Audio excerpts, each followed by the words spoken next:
Baiklah, setelah kita melakukan mempersiapkan dokumen, selanjutnya langkah kedua adalah kita membuka situs PPDB.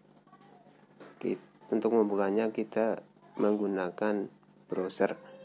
Browser bisa menggunakan Chrome ataupun browser lainnya. Saya di sini akan menggunakan browser UC. Nah, di sini kita ke situs PPDB, ini alamatnya di ppdb.jateng.prof.go.id. Saya lakukan. Nah, setelah kita membuka situs PPDB, ini tampilannya akan seperti ini ya. Setelah kita buka itu biasanya nanti kita ditawarkan oleh template dokumen fakta integritas atau istilahnya surat pernyataan kebenaran dokumen. Karena kita sudah memiliki, maka kita tutup saja. Nah, di situs ini, di sini ada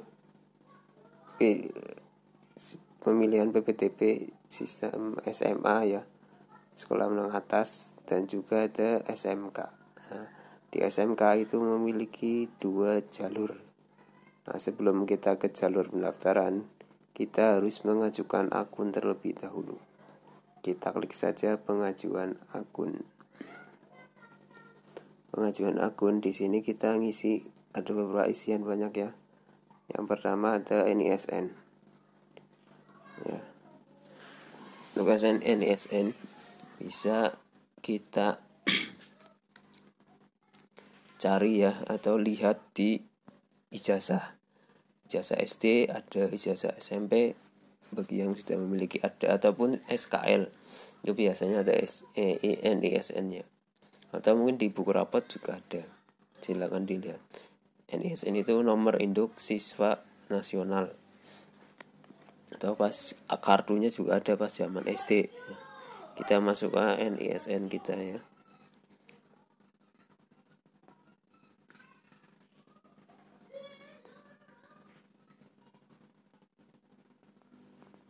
Nah, terus kita milih posisi kita di dalam provinsi ya, karena provinsi Jateng.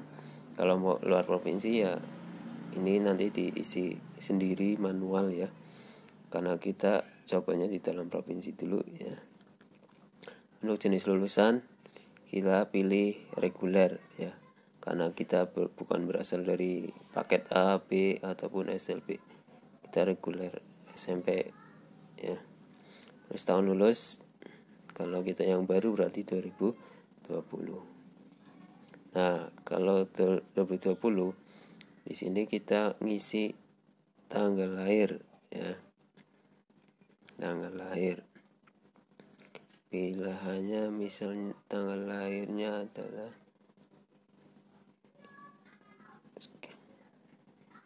tanggal lahir bisa hafal sendiri lah ya.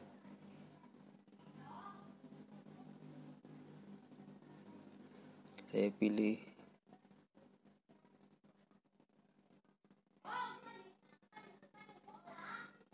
ya, tanggal 4 bulan 2. Terus domisili kita pakai keterangan surat KK ya, ataupun surat keterangan domisili bagian di luar Jateng. Kita pakai domisili provinsi Jateng. NIK ini harus benar ya. Ini bisa lihat di NIK ini bisa lihat di kartu keluarga.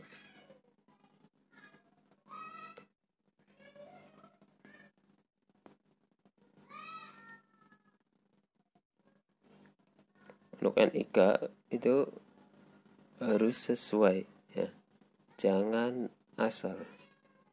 Kalau asal nanti kita tidak bisa lanjut.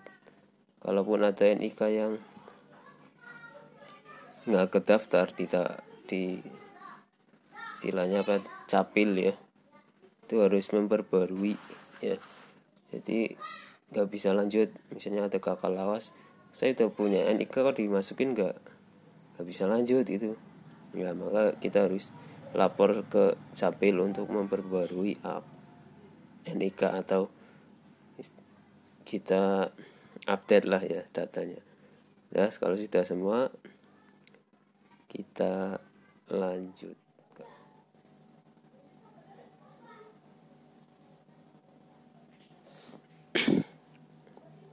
Nah, sekarang kita lanjut ke verifikasi pengajuan akun ya. Nah, di sini ada namanya lengkap ya. Nah, sekarang kita pilih asal sekolah. Ya, asal sekolahnya di mana? Misalnya saja di Tonjong Pak Margasari misalnya.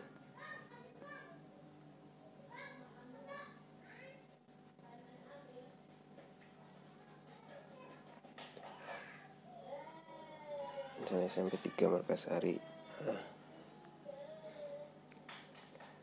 kita pilih sekolah, terus berikutnya dalam provinsi, terus HP. Nah, nomor HP ini harus diisi wajib. Ini bisa nomor HP sendiri ataupun nomor HP orang tua atau nomor yang bisa dihubungi keluarga lah ya. Ini untuk komunikasi gunanya. Terus tanggal dikeluarkannya kakak ini bisa atau SKT surat keterangan domisili. Nah, tanggal dikeluarkannya kakak itu tanggal berapa? Nah, itu bisa dilihat di kakak itu bagian kiri bawah, itu di situ ada tanggal dikeluarkannya kakak, bisa dilihat. Ini contoh saja ya. Terus domisili siswa sesuai kakak. Ini anak tenaga kesehatan bukan? Kalau bukan kita jawab bukan. Kalau domisili sesuai kakak, nomor kakak. Nah, ini nomor kakak otomatis biasanya kita ngisi sendiri ya. Nomor kakak itu bisa dilihat di judul kakak sendiri ya, kartu keluarga itu di atas sendiri itu ada nomor besar sekali. Nah, sekarang atau siswa miskin atau bukan? Kalau misalnya miskin KPH, PKH. Nah, ini. Nah, di sini nanti kita tulis nomor KIP atau PKH-nya berapa ya. Itu kalau siswa miskin. Kalau enggak ya bukan siswa. Terus berikutnya ada siswa perpindahan. Ini pemindahan tugas ordo, misalnya orang tuanya tugas pindah ke Jawa Tengah ya, kalau bukan ya kita bukan saja. Nilai rata-rata rapot. Nah, ini wajib diisi ya. Ngisinya itu kita lihat di surat keterangan nilai rapot yang dari semester 1 sampai semester 5 di mapel 4 mapel ini ya. Mapel nilainya itu dalam bentuk puluhan, misalnya 8,6, misalnya ini ditulis 8 titik ya, bukan koma ya, tapi titik 25 misalnya. Terus matematika berapa? 7,56 maksimal di belakang koma ya. Itu kalau misalnya rata-rata kalian dalam bentuk puluhan, nanti kalian dikonversikan ke bentuk satuan ya. Misalnya 80,5 ya, nanti bisa dibulat di dalam bentuk satuan menjadi 8,05 ya. Atau misalnya 81,25 itu gimana?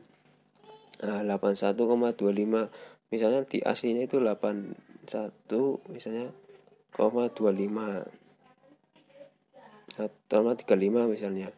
Nah, itu pembulatannya gimana? Ya, kita menjadi berarti 8,24